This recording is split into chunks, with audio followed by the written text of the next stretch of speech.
Who would have thought that the Utah Jazz would be so good this year? They traded away three-time Defensive Player of the Year Rudy Gobert and scoring flamethrower Donovan Mitchell for what was supposed to be just asset collection. Yet, here they are with the best record in the Western Conference. So let's break down how they're having this much success. On this channel, we break down NBA topics using stats and analytics. If you're a big NBA fan, consider subscribing on the channel for a more in-depth breakdown on the events happening around the league.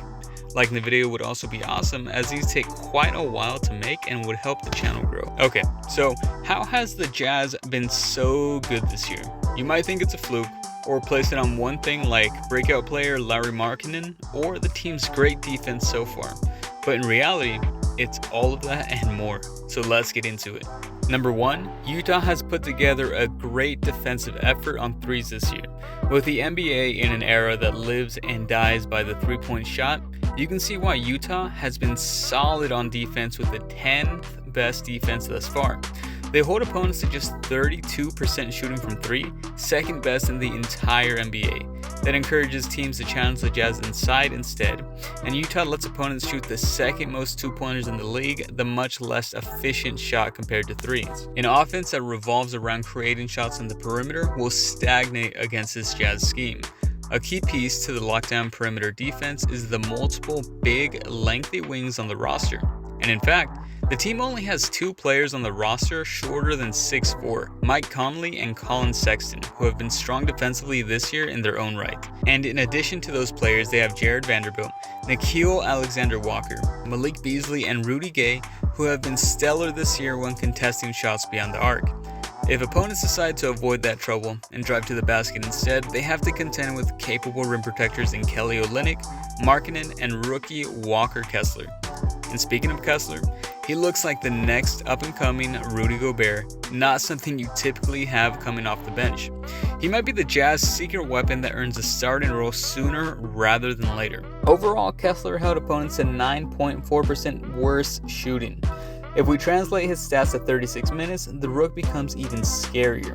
He would average 12 rebounds and 3.7 blocks per game to go along with 13.8 points on a hyper-efficient 73% shooting. Basically, Kessler could be the key to even further elevating this already strong Utah defense.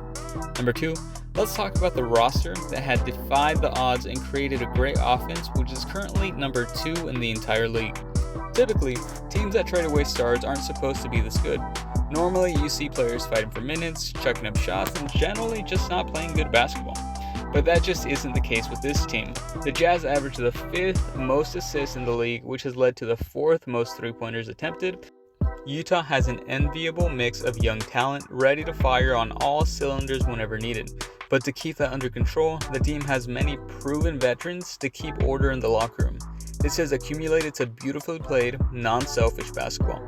Let's look at examples where teams didn't have this balance and failed. Last year's Lakers had a very old roster. Sure, they could keep calm and collected under pressure, but the team had a hard cap ceiling. Not many young guys were available to break into bigger roles, provide energy to the team, or just bring new dynamics to a boring roster. That amounted to them just not being able to improve past a bad start over the year and miss the playoffs entirely. Then there are teams like the Rockets. They have loads of young talent on the team, but chemistry has been one of the biggest problems. Early this season, the two faces of the franchise, Jalen Green and Jabari Smith Jr., got into a heated argument, and even last year, Kevin Porter Jr. left during halftime after another such instance. The Jazz got a haul of picks for Donovan Mitchell and Rudy Gobert.